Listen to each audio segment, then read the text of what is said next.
side, and I think that's actually in danger of RNG losing control of the game. And it's All also... right, well, Jack claims that it's at an inflection point. I'm being told that we're getting ready checks as we speak, so we'll hopefully be loading into gameplay in just a moment as we go. Again, with everything on the line here for Kingzone, we're tossing it back to Quick Shot, Deficio, and Kobe.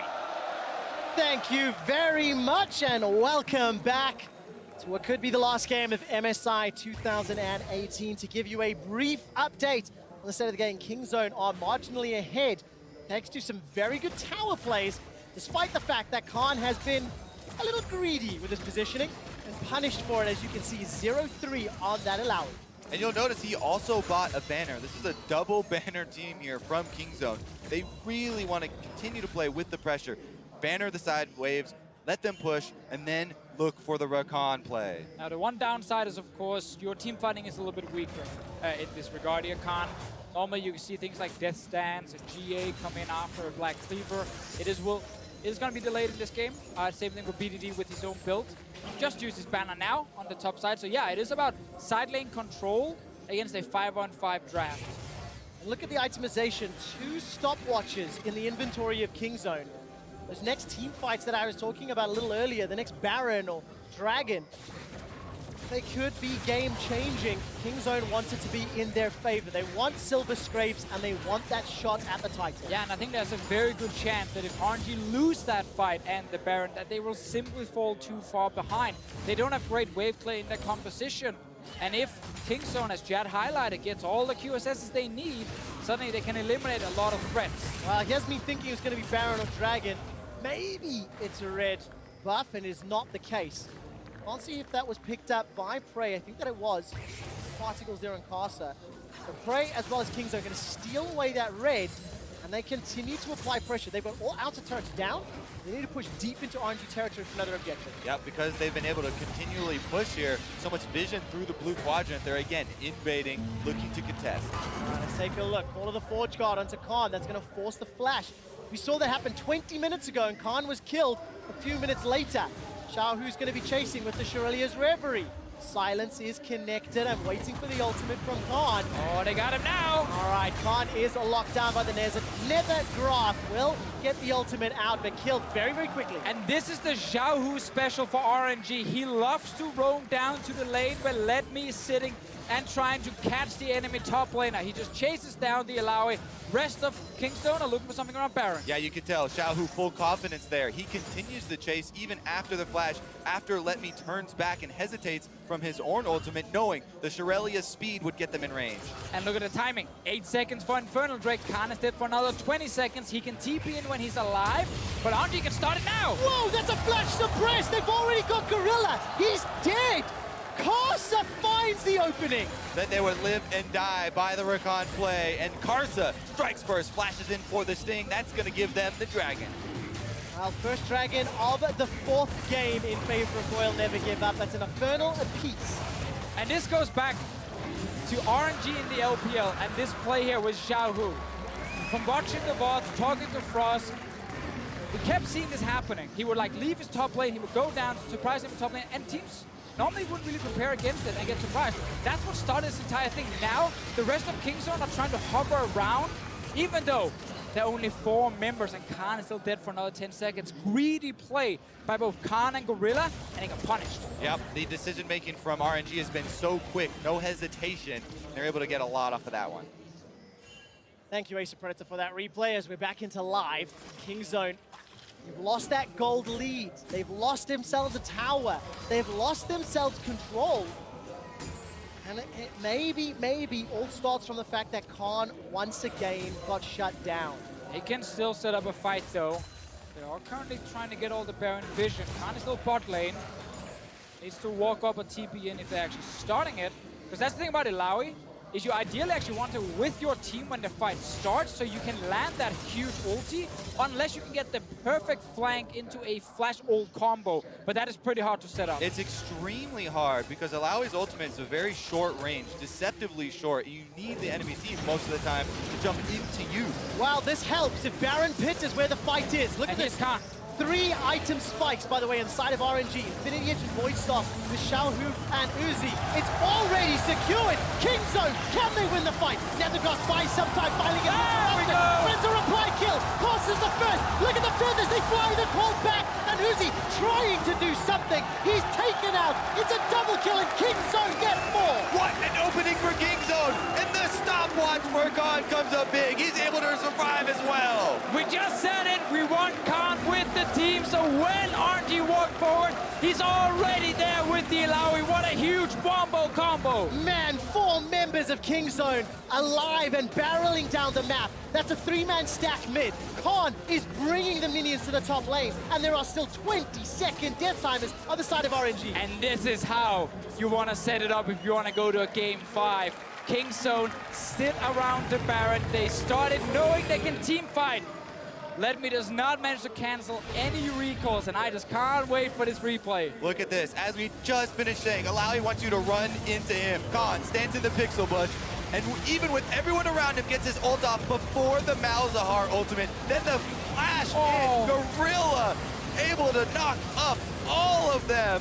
Buying time for Khan to get off his hourglass and survive. Oh, we kept highlighting the amount of AoE damage from this Kingzone composition, and they just had the perfect team fight. All the initiation blown on the Alawi opens up the pathway for Gorilla, able to charm them all. BDD still has his stopwatch available, wasn't even under threat. And if you look at that wombo combo and you think maybe it's a shotgun, it has to hit the first shot. Well, it just took RNG's legs off. They're 5,000 gold down. They still have Baron to deal with. And they've got supers in the middle lane. Look at Kingzone grouping towards the bottom. And the only positive for RNG is that they managed to stall the game long enough for Uzi to actually get items so he could team fight. Because when you lose that first Baron, the worst thing that can happen to teams is they're too weak to fight. And then they just see all the turrets drop and they fall way too far down.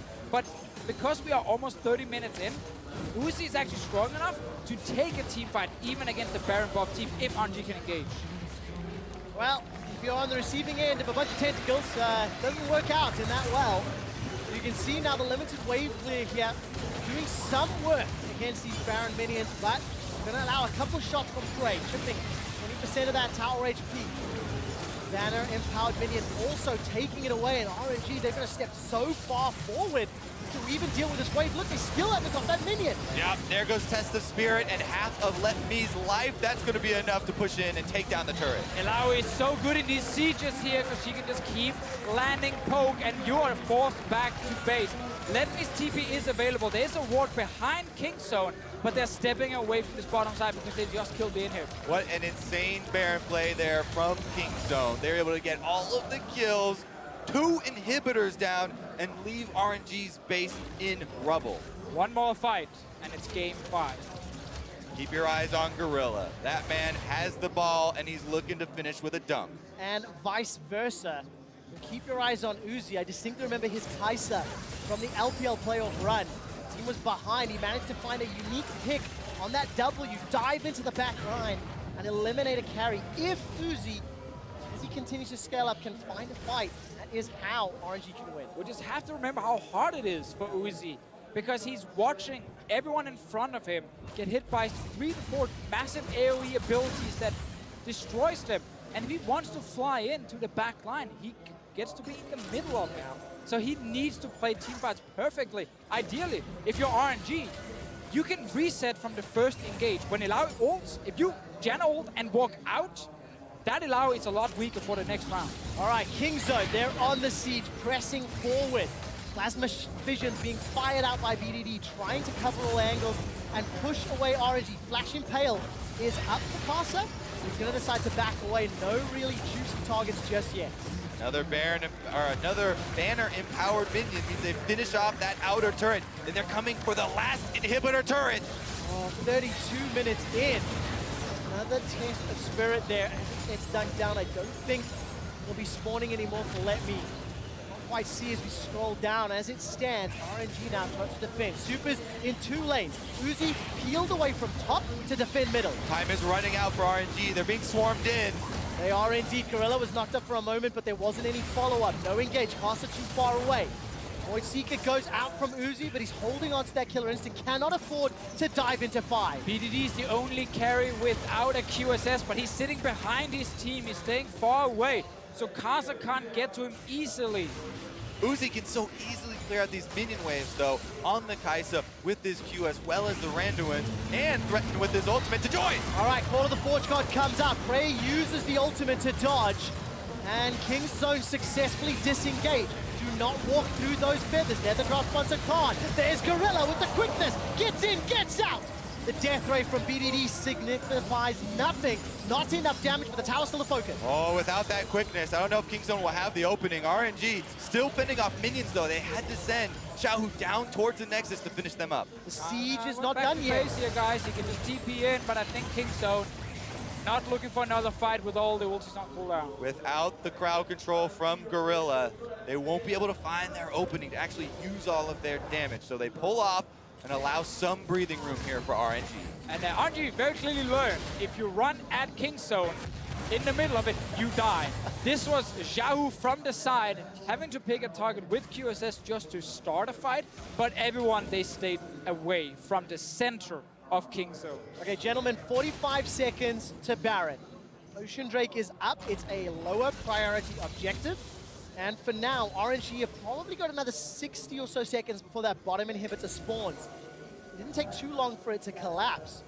RNG cannot afford giving up that Baron, but they cannot afford running into Kingzone in the Baron pit either. It went so horribly wrong last time. Definitely cannot make a mistake like that again. Flash is available for almost everyone. Xiaohu the only one with his blown. And Gorilla. As we hit yet another pause, just a quick update. 34 minutes in, Uzi at 470 CS. He's on the verge of that Flame Horizon over Prey. And I believe just over 13 CS per minute. If they win this, losing those inhibs were just all part of the plan. More minions coming Just down part of the plan. More fun for Uzi. Uzi's setting up for a big play as well, gentlemen. He's got a stopwatch purchased. That is buying some playmaking power for himself. If he jumps in and has to immune some Alawi tentacles, get to the back line, kill a priority target before using it, the possibilities are there. Oh, there's so much tension. Obviously, guys, an update there it is. Another technical related pause, I believe, on the side of Kingzone, as I can see. They are, as you're looking at his Peanut man on your screen right now. Such a high intensity final. Game 4, tournament life on the line. This just adds to the complexities.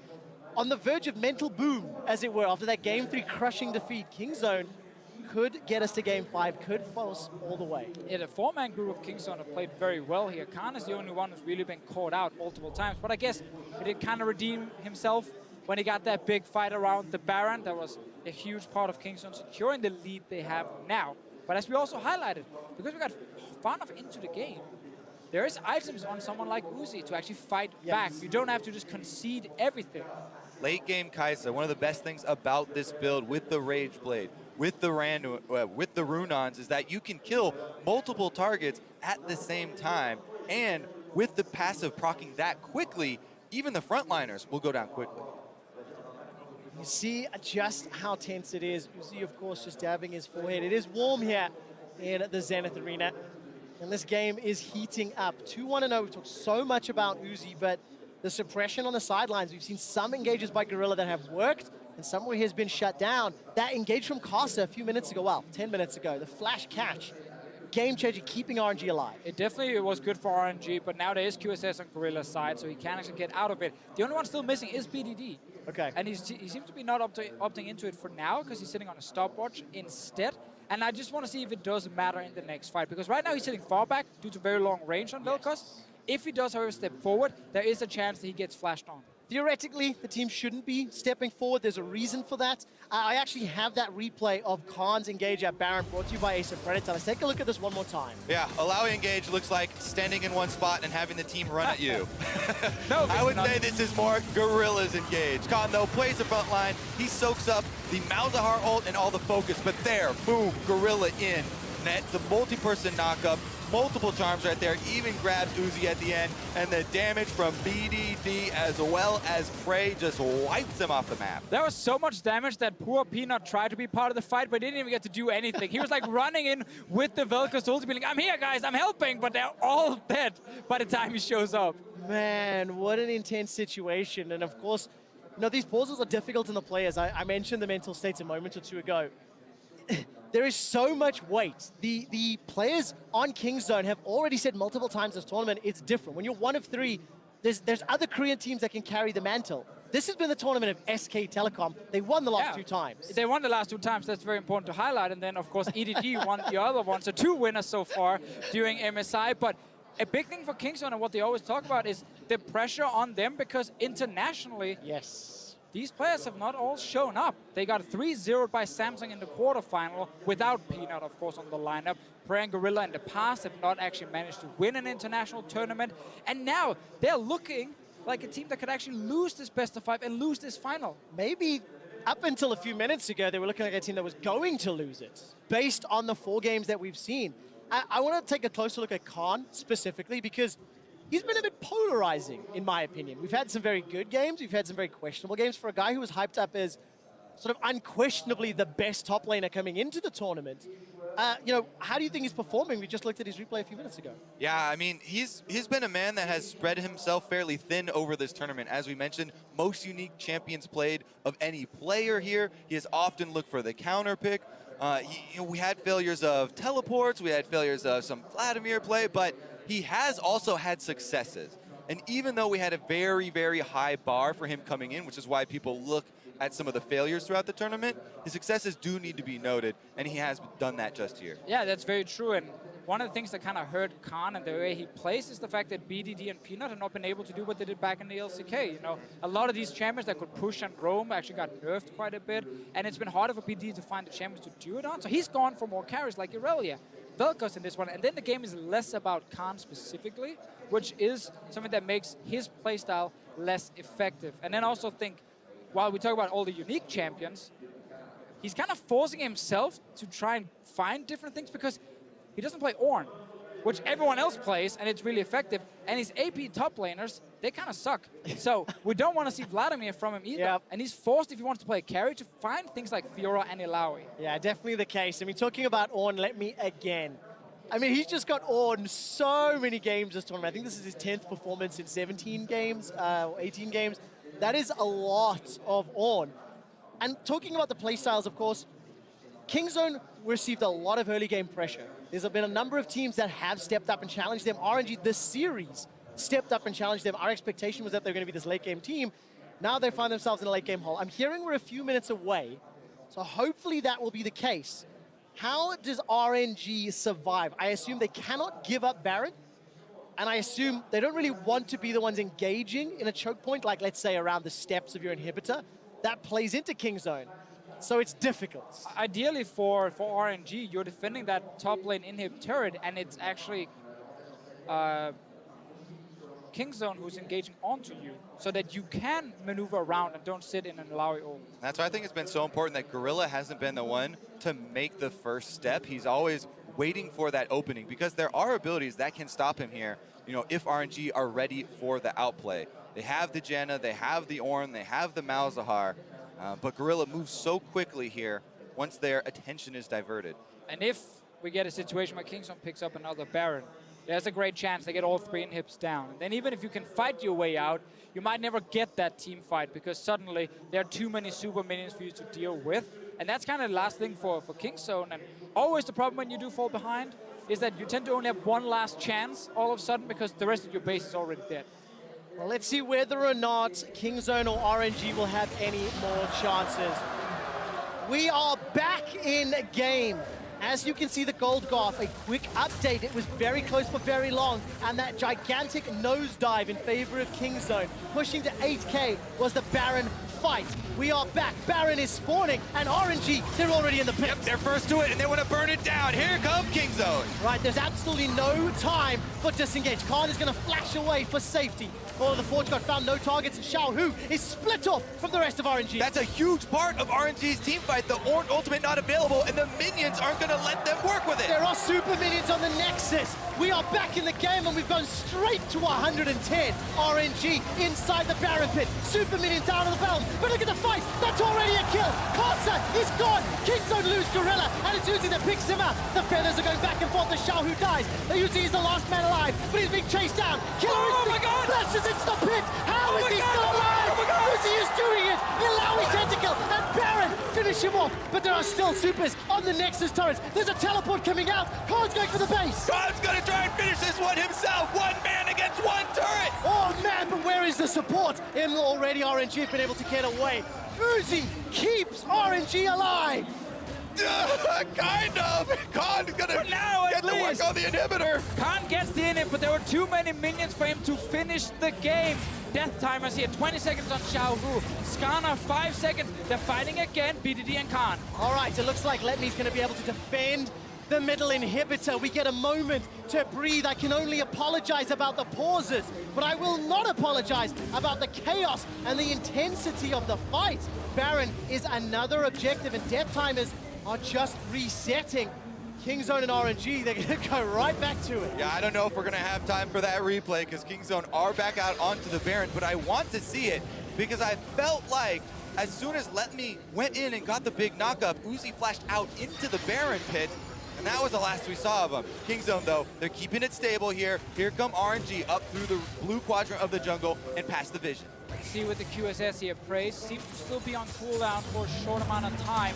Xiaohu is on his way for him! Oh, that's straight onto Prey! Call of the Forge God comes out as well as Killer Instinct. Royal never give up on doing it! They get a double kill on Uzi. They're looking for the tower. All game with eyes on Gorilla, and RNG spent everything to finally hit him first. 2 seconds on that QSS, but it wasn't ready in time. They're pushing now into the base. Xiaohu on his way back with TP. Look at the death timers. It's 40 seconds on BDD. It's 33 on Prey. Peanut's trying to cut the way. The inhibitor turret is the focus, and now is Peanut. Ragnarok to try and escape. The inhibitor will fall middle. There goes Letme's soul. It's caught up by Khan. Khan gets jumped. He's got the ultimate available. Gorilla is not going to be able to save him. And Kingzone's face is in tatters. For the first time ever, RNG is chasing success. Royal never give up, rule the world, winning MSI 2018.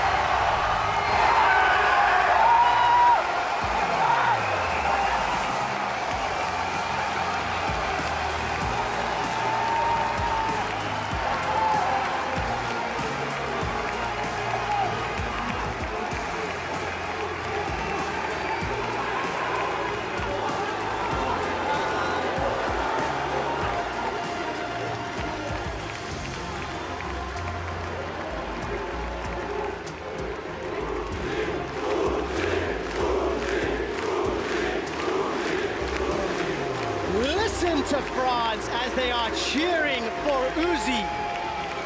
Royal never give up in elation.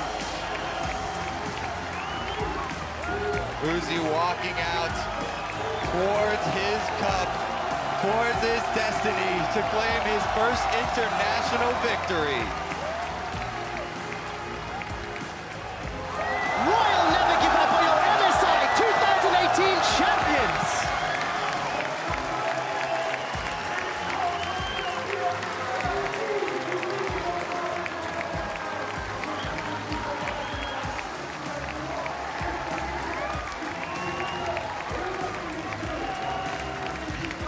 It is beautiful to behold the happiness as the crownless king now rules the world. LPL Spring Miracle Run, taking every single opponent down that China had to offer, and now the world too. And what a year for the best player in the world, Uzi.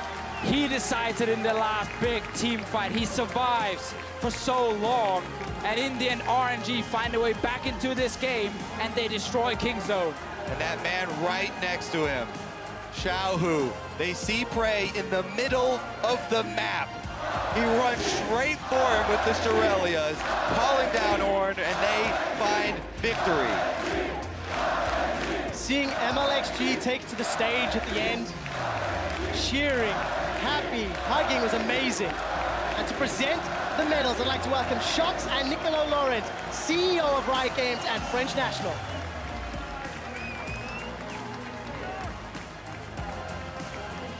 Shox and Niccolo award RNG their medals. This man, he deserves it. Kaza ended up playing all the games in the final, and what a performance.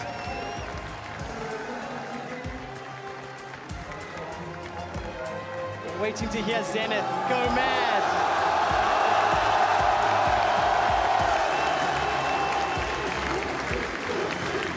'18 has become the year of Uzi. Year of the dog for sure. They called the strategy raising the puppy from the first time we saw him on the stage.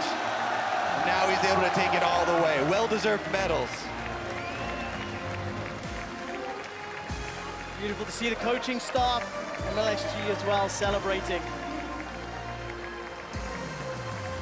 Casa cannot believe it.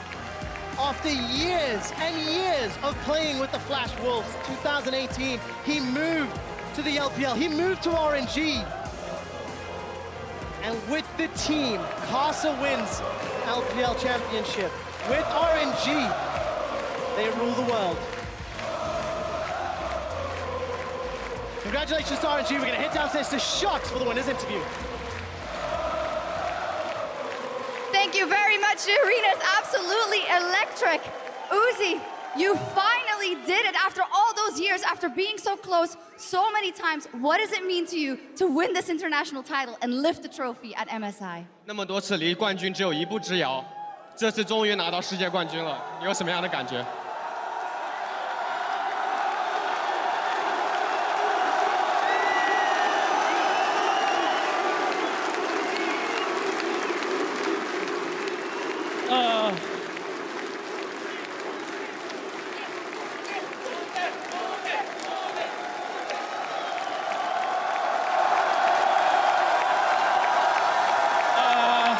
其实真的，这是我6年以来一直一个最大的梦想。我觉得今天实现了，真的，我太开心了。我完全想象不到，我现在站在这里，真的我是冠军，我们是冠军，谢谢你们。I've been trying to win this title for 6 years now. I can't imagine that I'm standing here winning this trophy. I'm super excited for this moment.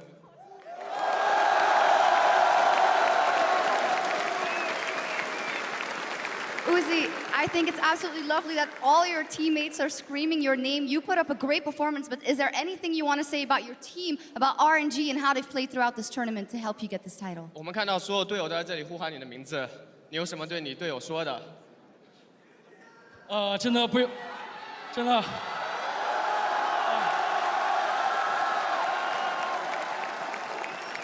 真的，我拥有他们，我真的太好了，真的。 除了一直陪伴我们的队友，就是还有一直支持我们的粉丝，真的很感谢一直以来支持我们，谢谢我的队友们，真的很感谢他们，还有我们的所有人。I'm super grateful for my teammates and also the fans out here that supported us. Thanks everyone. Ladies and gentlemen, one more time, your MSI 2018 champions, RNG!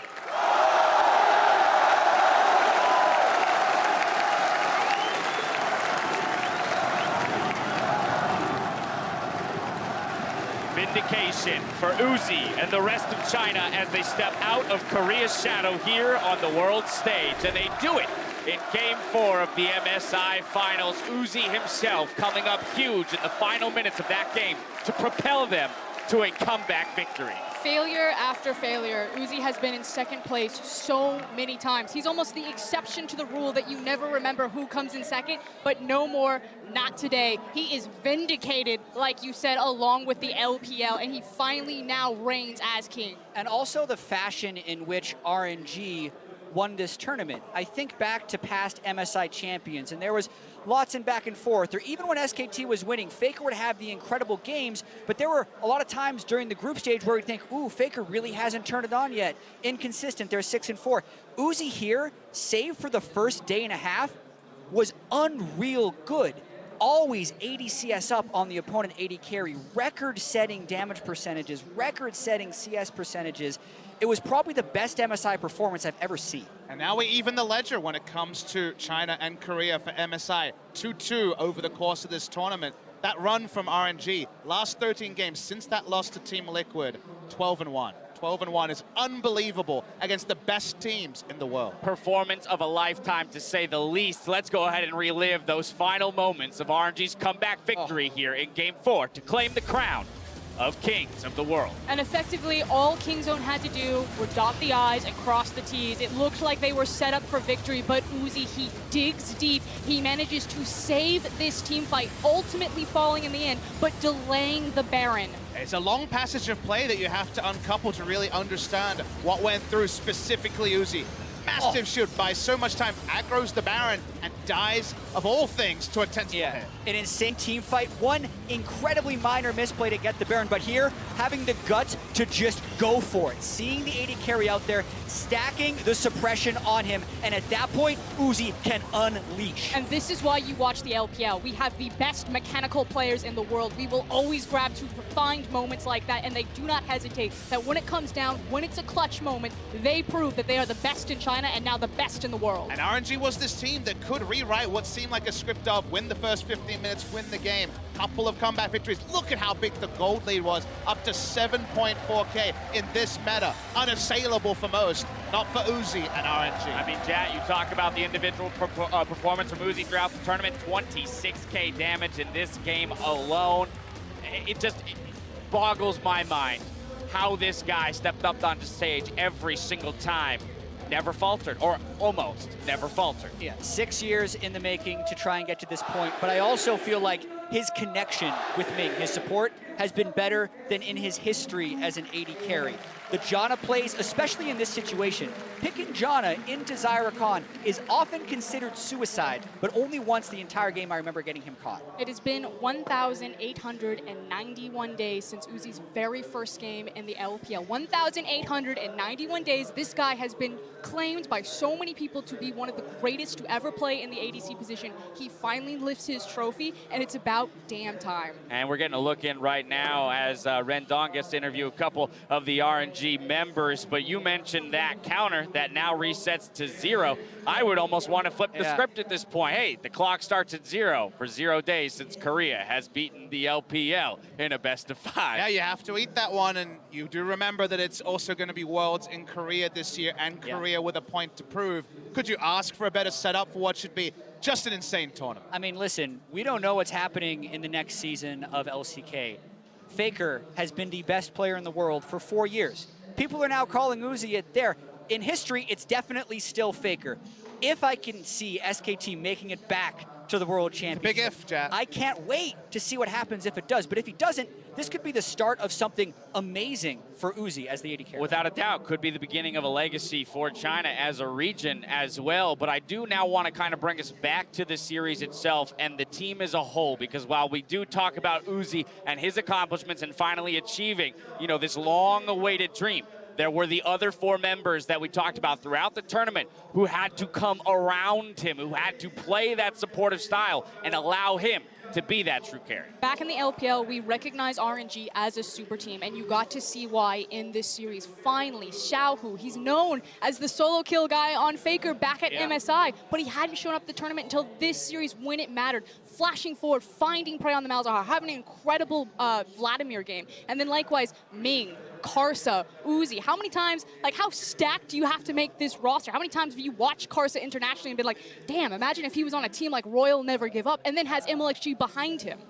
And I couldn't even imagine Karsa sitting on a bench for as long as he has ever since the playoffs started. MLXG, the star of the playoff run, and domestically, we saw very little of Karsa. We thought we might not see him at all. But starting him, sticking with him even after a loss, said that he would have the read on Peanut, that he could track him. He's known as a smart pathing jungler, and Peanut was certainly second to Karsa today. Now, throughout the tournament, all members of RNG had their time to shine, but when it finally came to earning the title of MSI champion, uzi stood out when it mattered most and earned himself MSI Finals MVP. The numbers he put up this tournament, I do not expect to be exceeded for a very long time. The way he got to 10,000 gold so fast in every game, the way he carried at the back end of so many team fights, truly remarkable.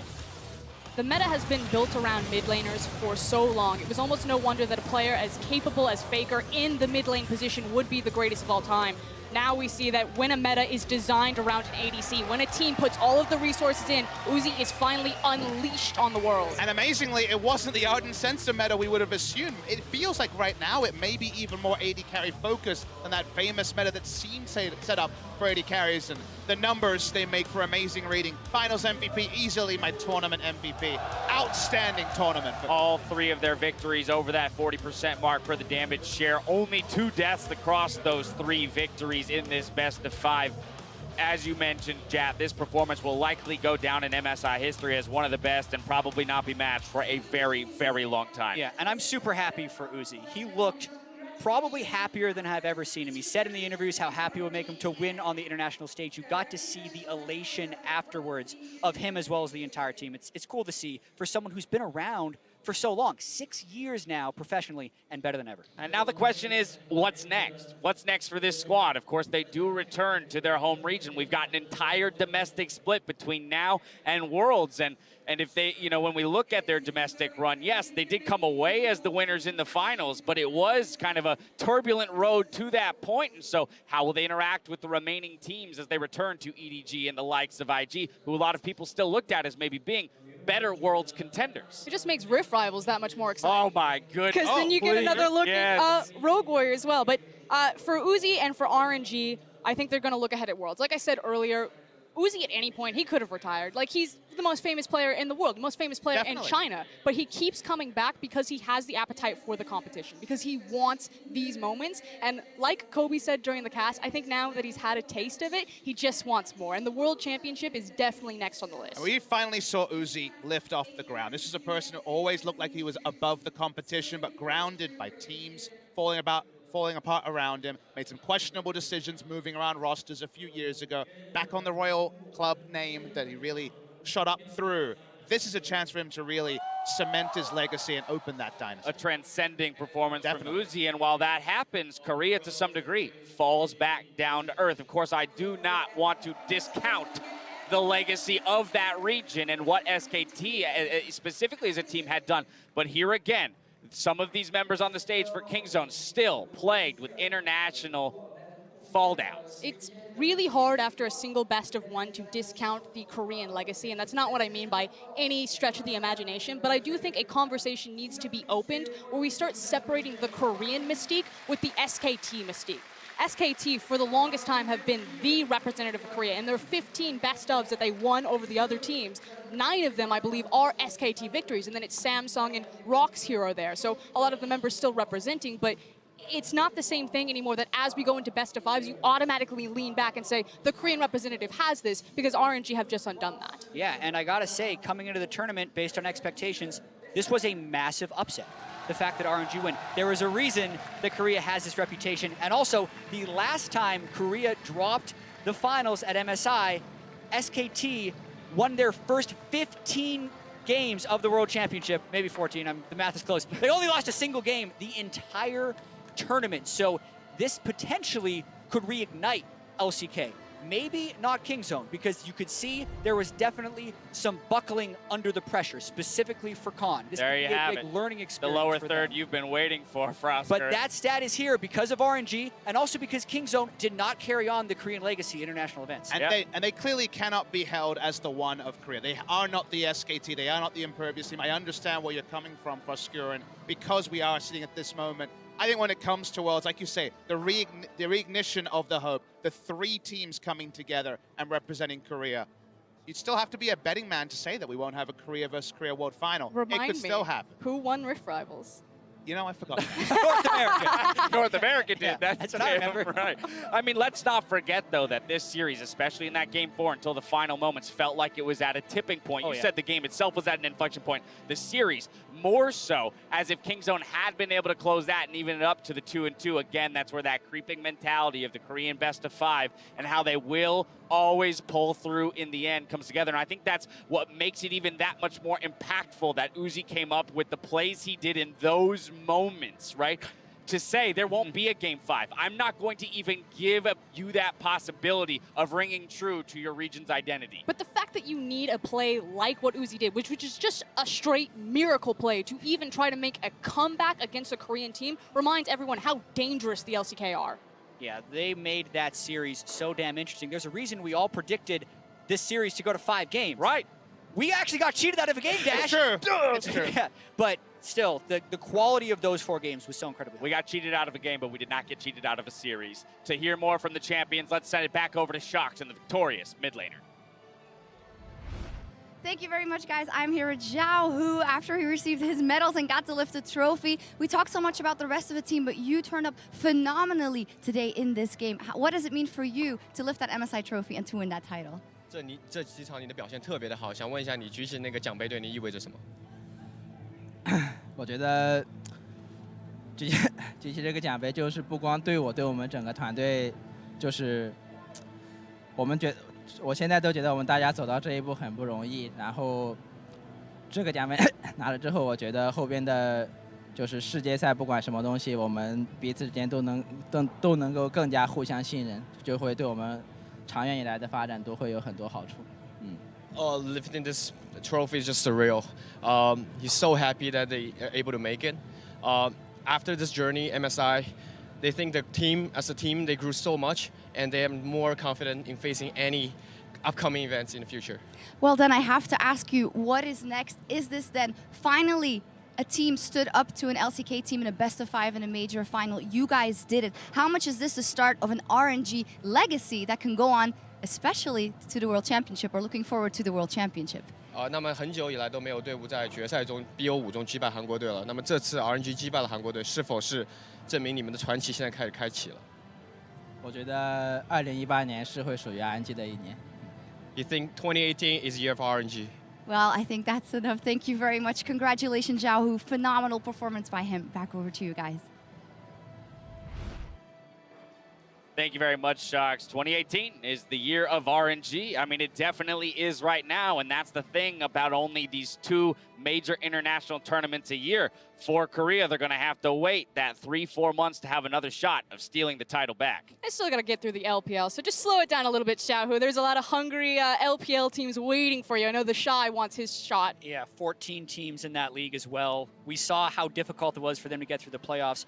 This moment right now, I don't necessarily think it's the changing of the guard. Right. I think Rift Rivals and Worlds are going to tell us that, because we've seen a slow creep of power from the LPL over Worlds. Remember, we saw RNG take SKT to 5 games. We saw WE also make it to the semifinals last World Championship. They were clearly the second best region. One victory does not make you the best region over the LCK. The LCK is going to be hungry, and I just can't wait to watch the rematch. I think there's just a lot of setup things about China developing, the LPL developing, moving back to single language rosters like we have here on RNG. Just really doubling down on infrastructure rather than just importing star names. A lot less of my players jumping over to the LPL recently. I think they really put their faith in the right positions, and now you're reaping the rewards because RNG are clearly a top 3 squad in the world, and of course with the title, a top 1. Yeah, hot take. I think the LPL will be the strongest region in the world in 3 years. I didn't think it would be today. I suspected that Kingzone might walk away with it, that LCK will still show such a formidable force at Worlds. But ultimately, with the LDL, 20 teams underneath us in a challenger scene, the LPL constantly expanding to 20 teams themselves, the infrastructure, the influx of incredible, talented rookies. We only had 2 Korean imports come into the LPL this split out of over 18 rookies. So a massive insurge of power. Sick of coming in second to the LCK. They've completed step 1 in terms of shirking that identity here for the LPL. MSI 2018 was absolutely packed with big plays, and you made sure we caught some of the best ones to close out the tournament for the final MSI Big Plays, brought to you by Acer Predator. First up, the Ursha coined Kingzone's huge Baron play as in Game 4 as the Khan Deathbrush. Let's take a look. It's already secured. Kingzone, can they win the fight? Nethergos buys some time, finally gets but it's a reply kill. Horse is the first. Look at the feathers, they fly, they're called back. And uzi trying to do something. He's taken out. It's a double kill and Kingzone get more.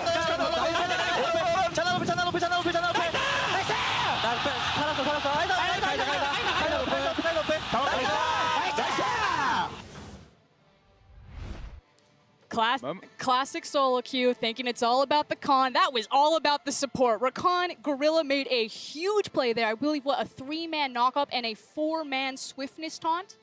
That moment, I looked at it and I said, okay, it's Game 5 time. Maybe this curse is real, but the turnaround still happened. Absolutely. Of course, then we had Mixing It Up, who offered a friendly suggestion to RNG's opponents. May not want to give Uzi Ezreal if you want to win, by the way. And there's no flash for Uzi, but he manages to get another arcane ship. Letme will not find the taunt, but there's enough damage coming out thanks to that Tiamat. Now Letme's in trouble. He gets chopped down, taken out, and killed by Prey's auto attack. Xiaohu's looking for a flank, but it's Uzi with the double to close it out. Manages to tag onto Uzi. He uses the QSS, manages to escape with his life for now. Stands United buying some time. Uzi's just on the front line ADC. The impale onto BDD. Never doubt Uzi.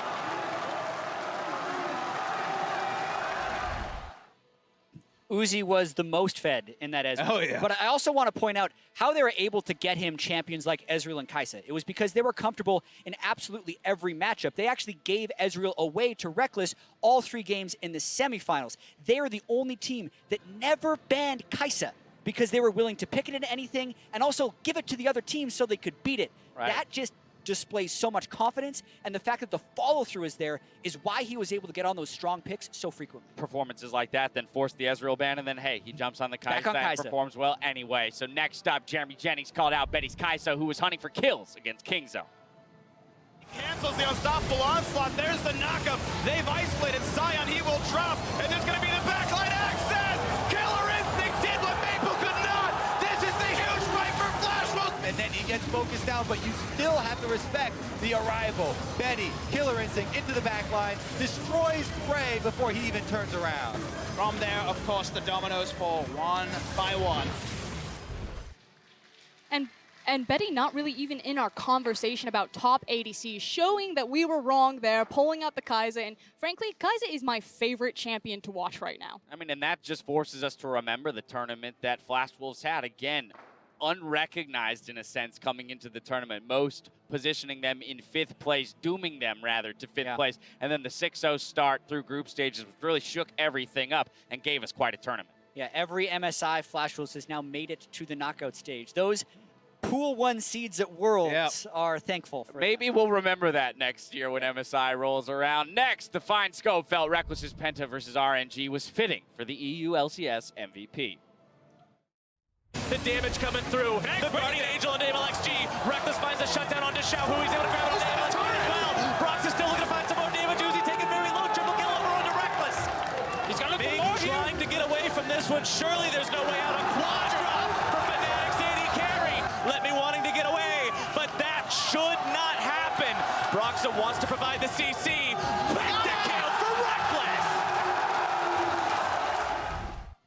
Of course, that was a big turnaround pentakill. It wasn't necessarily about the mechanics, but to me it was about the story, because of course that came on the back end of a quadra-kill for Reckless and Caps taking it away, quadra-kill for Caps, and that one not going their way. And then finally, they gave it over to Reckless, the EU LCS superstar. Fun story. Yeah, what an exciting team that was to watch throughout the tournament. Finally, Christian believes that this is the year of Uzi. He is going to conquer the season. Well, it So actually... lose Gorilla, and it's Uzi that picks him up. The feathers are going back and forth. The Xiaohu dies. The Uzi is the last man alive, but he's being chased down. Killer Instinct flashes into the pit. How is he still alive?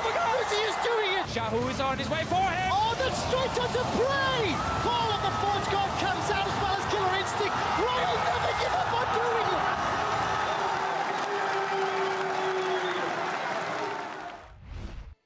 I think the best part of that is just listening to Deficio scream. Just like lose his mind as he's watching it happen. All 3 of the casters losing their mind, and then Kobe still struggling to figure out whether or not that was even game-saving in that moment, right? I think that maybe they've saved the game. Who really knows? That was one auto attack on Baron short, because he did do the auto attack on Baron, of being one of the best AD carry team fights you've ever seen. The speed at which he would ult to be able to flash behind the pit. But they followed it up right after 30 seconds later for the clutch win. Exactly, for the victory. Thank you all for tweeting out all tournament long, and I hope you continue joining the conversation as we continue the 2018 season. There's still more. There is still more. Here it comes. Shox is standing by for another interview, this time with RNG's top laner. Thank you very much. I'm here with Letme, also an integral part to RNG's success today. Letme, it must have been very emotional up on stage. If you look at the games now, what do you think it came down to? Why were you guys so much stronger than Kingzone today? 这肯定是非常令人激动的一刻。然后想问一下你，为什么你们会比 KZ 强这么多？也不是强这么多吧，就是确实就是我们打的会比对面更稳健一点，就对面打的很着急那种，失误给我们找到很多，也并不代表我们打的比他们好吧，我觉得。We're not that much of a better team than KZ. However, we're a more consistent team and we play cautiously. Whereas KZ, they're a bit anxious and they rushed a bit, and we're able to take their advantage. Okay, great analysis there. Let me, in a team where so much is always about Uzi and not very much people talk about other players very often, this was really a team performance. What does it mean to you to step up on this international stage and show that you are a world-class top laner? 就以前可能大家聊到 RNG 都会聊到 UZI， 但这次可以看到 UZI 的所有队友们也都站了起来，特别是你，来讲讲你这次在这个舞台上为什么能表现如此出色，你有什么样的感受？就非常感谢队友们。确实，在来之前我们的训练状况不怎么样，当时自己也特别的懊恼自己打得不好，但是队友们一直给我鼓励啊，这样子就慢慢的信任我、接受我这样，然后让我慢慢找回状态，就非常感谢队友们。 So he's just so grateful to have his teammates. He wasn't perform as well in the earlier days in their scrims, but however, the team keep trusting him, giving him the confidence to come back. So he's really grateful to have his teammates. And that trust delivered them the title. Thank you very much. Congratulations. Tremendous performance. Back over to you guys. I mean, one more time, again, another member of the supporting cast here behind Uzi coming up with some huge engages, especially on that Ornn and being charged with dealing with who the man that was said to be the best top laner in the world coming in. I watched that guy debut. I was caster of the LPL back in 2015 when Xiao Hu and Let Me were both on Gamti. They were a fun up-and-coming team. You see so many years of seasoning, so many seasons of playing, allowing him to make those solid decisions on the Ornn and on these defensive picks. And I was struck by what he was saying about Kingzone, the fact that they did look desperate. That's kind of the thing you noticed about Kingzone this tournament, is that they were kind of coming up against their own hubris, the skeletons of SKT and things like that. There was so many moments of desperation that you didn't see in the LCK, and eventually they piled up, and RNG were the better team on the day. And as far as trying to figure out the slow team versus the fast, aggressive, maybe helter-skelter team, it's never been the LPL being the slow team and the LCK being the fast team. And it's funny how the first time that happens in a best-of-5, it's the LPL that wins. Well, there you have it. That's the conclusion of the first international event of 2018. But if you're itching for a rematch between these powerhouses who slugged it out today, Kingzone and RNG will be facing off again in just a couple of months as Rift Rivals returns the week of July 2nd. We asked for more international play, more top-tier play, and we're going to get it just then. Yeah, and it's also the Flash Wolves joining them as well from the LMS. So after a surprising emergence from Flash Wolves, you got that to look forward to. You got LCK, you got LPL. It's a great tournament. Got NA versus EU. Right, that's, you know, come on. Doesn't matter the Premier League tiebreaker. It really matters. They're coming to NA and getting smashed. Yes, and we're going to be there to watch it. Papa Smithy, we already hit on it briefly, but kind of the idea that perhaps now Korea will have a chip on the shoulder. The idea that where maybe in the past they feel as the most dominant region that they can walk it. Now they got something to prove. They got to strike back as the MSI scoreline is 2-2. And that's the excitement, is that it's kind of an expectation that Korea always wins. It's not just true in the English-speaking community. It's the same thing in Korea. There will be criticism. There will be people that will have to bounce back from this. But seeing them no longer in that position of just owning every title, not Rift Rivals Championship, maybe you can put that to one side. The MSI Championship, you can't reconcile that. So it will be a really exciting summer, and potentially we'll see some new faces when it comes to Worlds. Yeah, and I want to see how they deal with this criticism as well, because sometimes losing international tournaments like this can either motivate a team to be better or it can actually break them, because they didn't necessarily face adversity in the LCK season. Peanut was dominant in the LCK season. He was not dominant here at MSI. They were subbing in Cuz. I know that he was getting a lot of criticism from the Korean community. So how a team deals with failure can often be more illuminating than how a team deals with success. And now Kingzone with this new roster with Peanut has to deal with some failure. And as we put a capper on this tournament, one more time, I want to recognize where we are, the venue, the crowds that we played to, that these guys on stage. Again, remember, these are two foreign teams to the country that stepped up onto this stage and heard thousands and thousands of cheers, led, of course, by the French casters themselves. Uzi talking about it, saying in an interview, sometimes I feel like my foreign fans are more supportive or in larger numbers than the ones I have domestically. I can only imagine what that would have felt like to have stepped on this stage and then to come away with the victory in front of them. Yeah, Paris has just been a wonderful host to the entire MSI tournament. And again, hats off to Chips Noi. The fact that they were, motivating the crowd, the King Zone, the RNG chants, the whole stadium, my body just shook with anticipation around this. And you can even hear the Fringe crowd going off again as the LPL squad gather around to the take entire org. Yeah, their last photo. It's photo time, man, and they deserve it here back center stage as an entire squad still wearing their medals. Yeah, and I also wouldn't have expected the Uzi from 3 years ago to wait for his entire team to grab the trophy. I know that seems like a minor thing, but it has so much been all about Uzi, and I think Uzi is doing a good job of deferring and crediting his teammates this time. And now I just want to skip to Worlds already. And of course, there's a lot of action before them because I want to know, is this a moment of a sea change coming through, or is this just a blip? We don't know right now. It's certainly a very significant result for this massive market in China, for Uzi, and for Legacies. But where it's going from here, we've had Korean dominance for so long. Now there's no guarantees, and that just makes it all a little bit more spicy. Uzi and the rest of the RNG squad. Much deserved victory here in Paris, France, but that is going to do it for MSI 2018. So for myself, the casters, and the entire live broadcast crew, thank you, Paris. Thank you for watching, and we'll see you next time for more international action.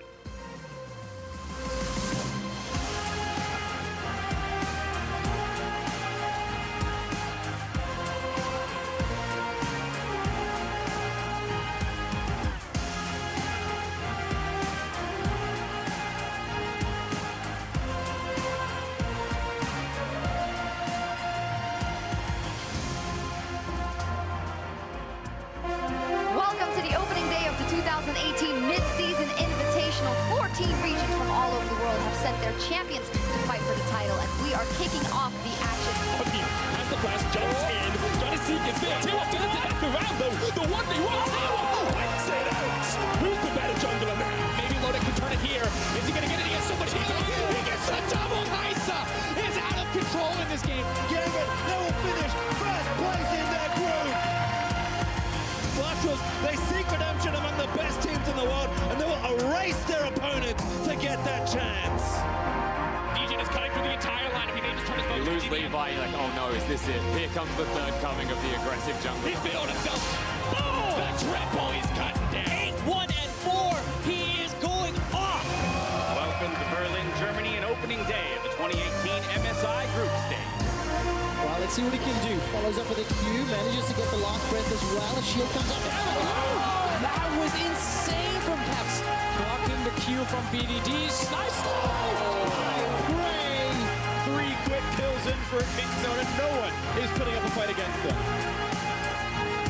Fnatic are gonna take the game. They'll kill the unkillable and take down King Zone. Impact stands alone behind enemy lines. Ole tries to hobble away from this one, but the pillar will provide the quadra kill for Reckless. They want the pin to kill, but Cap takes it away. I'm definitely having fun this time. I have to get a heal spot. Sorry. Flash will take the fight to King Zone. Somehow survive. Betty kills one in the back line, and Betty is just spitting out on King Zone. 4-0 for Flash Wolves. They remain undefeated here at MSI. It's really important for us to get the win and to really showcase like North America is like a really good region. Losing is not an option. Meg Smithy can steal across the wall with the blast cone. He's gonna jump in this one. And Meg Smithy gets it. Are you kidding me? Yeah, TP coming in. Platform with this. Oh, man! He does it! Brooks are the hero of Fnatic! Royal never give up. The quadra kill for Uzi, and Fnatic are dumpstered. Instead, it's going to be bottom lane. Gorilla going in onto Uzi, dropping the ignite. Able to find the initiation. Uzi with an expert dodge to get away. Royal never give up. Make the run through the back half of the group stage. They will claim the #1 seed. Double Lift is the hope of Team Liquid. It is an 80 carry centric meta, so a lot of the responsibility is on me. Flash away from the Void Seeker. And Impact's now going to come in. He's taking it out. Betty's turning one back. Double Lift gets feasted with the shield. And the heals. He survives. Team Liquid keep their hopes at semi-finals alive. Classic classic international tournament fashion, we have to get the EU versus NA tiebreak. But he's got to respect Caps. The flash forward, the damage might just be there. Does finally get one. Primo's still alive. He's still alive. No, we cannot. Fnatic constantly outplaying Team Liquid. They will extinguish Team Liquid's hope. Fnatic make it to the top 4. They're going to Paris.